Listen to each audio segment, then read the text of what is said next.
Hi, I'm Dr. Shaw, and in my office we see patients with a condition called carpal tunnel syndrome, but oftentimes people really don't have a good understanding of what that is, and there are many patients that come in with suspected carpal tunnel syndrome on their own diagnosis and really don't have it. So let me take a few moments, tell you what the carpal tunnel is, how it affects the nerves in the area, and what distribution and presentation you might have if you actually do have a carpal tunnel syndrome.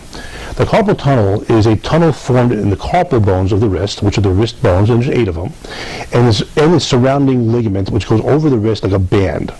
This band and the bones underneath it form a tunnel through which a nerve called a median nerve runs. That median nerve is both a motor nerve, controlling function of muscles, and a sensory nerve, doing cutaneous sensation or skin sensation.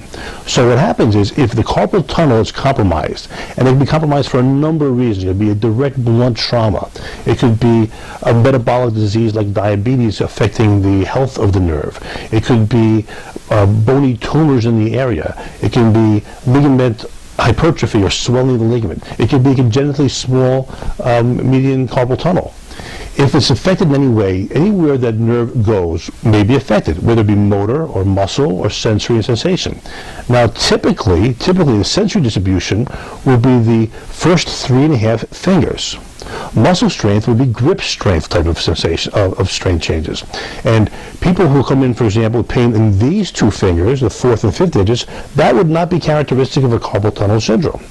People with sensation changes over these 3, or possibly half of the 4th finger, that would be more consistent with a carpal tunnel syndrome presentation.